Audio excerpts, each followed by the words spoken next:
My partner's mother watched you in Rhode Island yesterday, and she's 95, and said he is the most handsomest man and the most talented man. She watches Katie religiously, and she was like, 95. You're the man. What a demographic. What a demographic. You've got them all. It's Tony Day. How do you feel? It's starting to hit me. The excitement's really seeping in, and it just, it's a weird thing to maybe say, because of course you should feel it, but I feel like I'm part of something huge here. The show, the community, that's what's really exciting. And walking the hallways with all your friends and all these people you're meeting. I know, bumping into Andy Call. I'm so proud to see what he's done with Rocky, and I've been a big fan of Bryan Cranston from his Seinfeld days. Just what an inspiring actor and career, like, to what he's now done with Breaking Bad and what he's doing in the show now. I'm just like a kid in a candy shop, you know.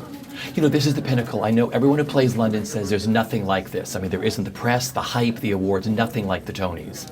That's true. And there's nothing like the Broadway community. That's, West End's got it's a great place to work, and it's some of the best are there too. And Toronto was a lot of fun being at home, but the community here in New York is to feel like I'm part of something. Even like playing softball with our team, I'm like, this is awesome. I haven't felt like this since high school.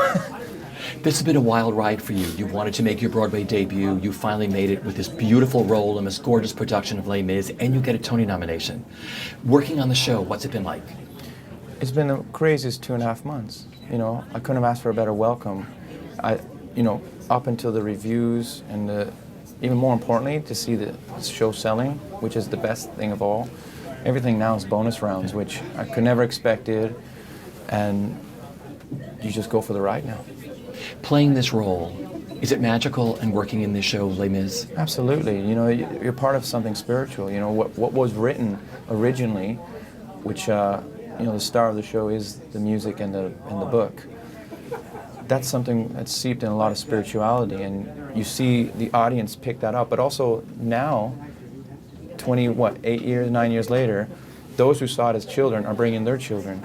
So there's this family element coming in, almost like a parent passing on something to their kid, which I've inevitably done with my sons. And I think they're part of the DNA of the show, and for the right reason, And you look at how sadly relevant the show is nowadays. It's what makes a magical evening. Yeah. Best part of being on Broadway and part of the theater community here in New York for you is what?